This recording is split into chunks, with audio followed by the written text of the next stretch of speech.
nongeye kubaha ikaze nshuti bakozi ba Pirate News TV aho muherereye ku isi hose mbifuriza amahoro imigisha no guhamugaronka mu byo mukora byose. General Neva nkuko nazindutse mbibabwira ku munsi w'ejo yatangaje ko yahawe ubutumire bwo kujya mu biganiro by'u Rwanda na Repubulika ya Demokarasi ya Kongo, aho General Neva ndetse na Perezida wa Kenya William Samuel Ruto bari mu bazitabira ibi biganiro bizabera i Washington DC.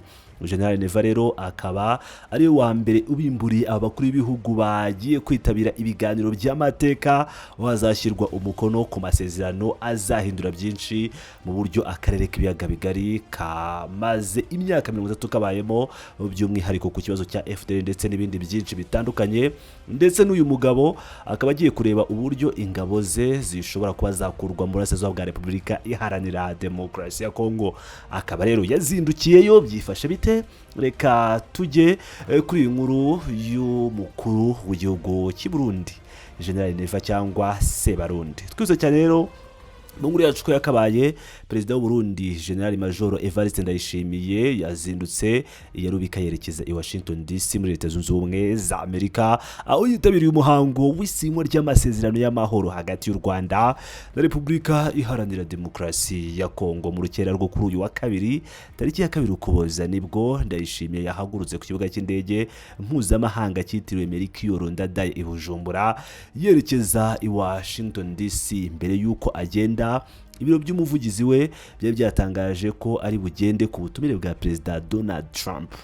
Ndayishimiye mu kiganiro yagiranye n'abanyamakuru kuwa mbere yagiye ikiganiro n'abanyamakuru tariki ya 2 Ukuboza ku munsi w'ejo, yari yatangaje ko ateganya kwerekeza i Washington DC mu rwego rwo kwitabira umuhango w'isinywa ry'amasezerano y'amahoro hagati ya Kigali na Kinshasa. Kuwa 27 Kamena uyu mwaka nibwo ba minisitiri b'ububanyi n'amahanga b'u Rwanda na Kongo bashyize umukono kuri ayo masezerano. Gusa biteganyijwe ko kuwa 4 tariki ya 4 Ukuboza aribwo Perezida Paul Kagame na Felix Antoine Tshisekedi Chilombo bazayemereza imbere ya Perezida Donald Trump muri White House. Ndayishimiye azitabira umuhango wo kwemeza amasezerano y'amahoro y'u Rwanda na Kongo, mu gihe u Rwanda rushinja igihugu cye kuba gikomeje kuyabangamira mu buryo bugiye butandukanye. Minisitiri w'ububanyi n'amahanga Ambasaderi Olivier Jean Patrick Nduhungirehe mu kwezi gushize yavuze ko mu gihe amasezerano yashyizweho umukono kwa 27 Kamena ateganya ko impande zayasinye zigomba guhagarika ubushyamirane. Ingabo za Leta ya Repubulika ya Demokarasi ya Kongo zifatanyije n'iz'u Burundi zakomeje kugaba ibitero ku mutwe wa AFC M23 ndetse no ku banyekongo biganjemo abo mu bwoko bw'aba.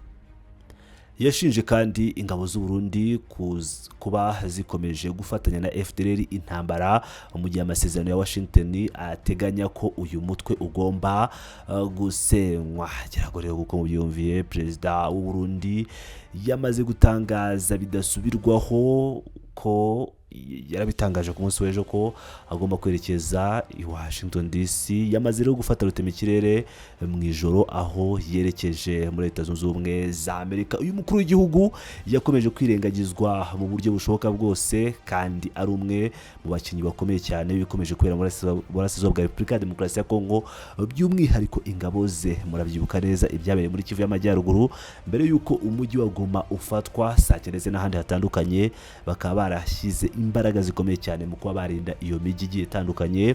Ndetse n'uyu munsi umujyi wa Uvira twavuga ko Abarundi bari mu bafashe runini kuba uyu mujyi ukirimo abazarendo na Katanyama zose. Ngira ngo rero nkuko mubyumvira uyu mukuru w'igihugu yakomeje kugenda yirengagizwa, yaba na mugenzi we Chilombo yakomeje kugenda amwirengagiza mu buryo bugiye butandukanye, ariko ntiyava ku izima. Birangije rero ahawe ubutumire kugira ngo abazwe uruhare rwe akomeje kugira mu burasirazuba bwa Repubulika Iharanira Demokarasi ya Kongo. Ngira ngo murabyibuka neza ubwo Cyril Ramaphosa yari muri Oval Office aho muri White House, aho Perezida Donald Trump aganira n'abakuru b'ibihugu babitabiriye ibiganiro cyangwa babagiye muri gahunda zitandukanye bakajyana ibiganiro na Perezida Donald Trump. Ngira ngo murabyibuka neza ibibazo yamuhase, murabyibuka neza ibibazo yahase Perezida wa Ukraine Zelensky murabyibuka neza uburyo yamuhasi ibibazo bikomeye cyane. Uyu General Neva rero akaba nawe agiye guhatwa ibibazo ku buryo bukomeye cyane n'umukuru w'igihugu cya Leta Zunze Ubumwe za Amerika. Abantu benshi rero bakaba bategereje kumenya bati ese biraza kugenda bite i Washington DC, aho Sebarundi abimburiye abandi akaba azindutse mu gihe biteganyijwe ko mu ijoro ryo ku itariki 3 aribwo Perezida Paul Kagame afata rutemikirere ya guverinoma y'u Rwanda akerekeza muri Leta Zunze Ubumwe za Amerika, aho arajya muri ibi biganiro bikomeye cyane. Perezida Sebarundi rero yongeye kwikoma Paul Kagame ubwo yagirana ikiganiro n'itangazamakuru. Nabyo reka tubigarukaho mbere yo gusoza iyi nkuru. Perezida Evariste Ndayishimiye w'u Burundi yongeye kwikoma mugenzi we w'u Rwanda Perezida Paul Kagame amushinja kwinjiza impunzi z'abarundi zo mu Rwanda mu gisirikare mbere yo kuzohereza kurwana mu mutwe wa AFC M23. Yavuze ko ufite icyicaro gikuru cy'ingabo i Kigali. Ndayishimiye yongeye kuzura ibi birego kuri Perezida Paul Kagame ubwo yari mu kiganiro n'abanyamakuru cyabereye mu biro bye kuri uyu wa mbere tariki ya 2 Ukuboza 2025. Muri kiganiro umwe mu banyamakuru yamubajije ikibazo ku bijyanye n'imipaka ihuza u Rwanda n'u Burundi amaze igihe yarafunze, avuga ko igisubizo cyacyo gifitwe n'u Rwanda, avuga ko rucumbikiye abashaka guhungabanya umutekano w'igihugu cye. Ibi ni birego u Burundi bwakomeje kurega u Rwanda kuva kera. Yavuze ko ari abaturage b'u Rwanda bamaze igihe kinini bamwandikira bamusaba gufungura imipaka ngo bajye guhahira mu Burundi, we akabasubiza ko basaba Perezida Kagame gushyira mu bikorwa iby'u Rwanda iby'u Burundi buhora bumusaba by'uko yabushyikiriza inkozi z'ibibi zashatse guhirika ubutegetsi bwa Petero Nkurunziza mu 2015. Ati iyo banyandikiye ndabasubizane, none ubutegetsi bwanyu nimwabubwira bukazana icyizere cy'uko nta mugambi wo kugira nabi u Burundi ugihari, bakazana bari abantu bakabaduha, none barimo babakoresha iki? None urwo rubyiruko bakuye imahama bakajya kurwigisha igisirikare bakarujyana muri M23 Etat Major General, icyicaro gikuru cya gisirikare iri harya i Kigali birazwi. None Kagame arimo abakoresha iki? Kubera iki ataha baduha? Ndayishimiye yavuze ko icyo agomba gukora ari ukurinda imipaka y'igihugu cye. Ati nibantera tuzabivuna, none dufungure umutwe w'umuntu umwe ugurwa ngahe?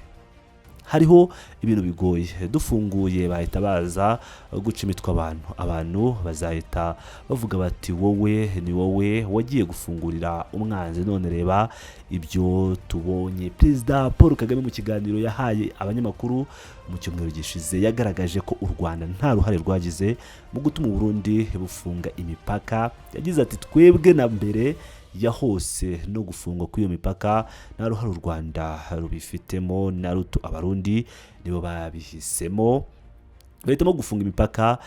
Turababwira ngo aho bazashakira gufungura, twebwe ntabwo tugeze gufunga. Ndayishimiye asa n'usubiza ku byatangajwe n'umukuru w'igihugu. Yagize ati none twapfuye gufunga, we nabazane, njyewe na mbere naravuze ni umunsi tuzabakira tugafungura tubakira, ntabwo tuzongera gufunga, bizaba birangiye. None abuzwa n'iki kubazana? Iki nicyo kibazo akwiye gusubiza. Perezida w'u Burundi yarahiye ko igihugu cye nikidashyikirizwa abo asaba kitazigera na rimwe gifungura imipaka. Icyakora yavuze ko u Rwanda n'u Burundi nk'ibihugu by'ibibyara bigomba gukomeza ibiganiro kugira ngo umuti uboneke. Ati ntabakundana ngo ntibashwane, umunsi umwe amahoro azaboneka kandi iterambere rizahita ryihuta.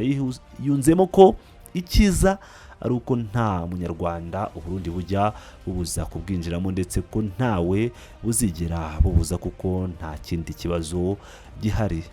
Sebarundi niko tuvuga ko nta munyarwanda ubuza kwinjira mu gihugu cyawe kandi warafunze imipaka, ntawemerewe kwinjira mu gihugu cyawe keretse abafite ubushobozi bwo gutega rutemikirere. Abaturage bo mu majyepfo, abaturage bo mu Bugesera bakabaye baza mu gihugu cy'u Burundi cyangwa abarundi bawe bakabaye baza mu Rwanda kwitembera i Kigali kureba iterambere u Rwanda rumaze kugeraho, uvuga ute kutabujije kuba batembera bagahahirana? Ubwo by'umwihariko nge Geopolitics TV ndavuga abaturanyi abatuye ku mipaka nibo navuga ko bagizwe ingaruka bikomeye cyane n'iri fungwa ry'imipaka rya Sebarundi. Abarundi bo bakomeje guhura n'izi ngaruka kurusha abandi bose.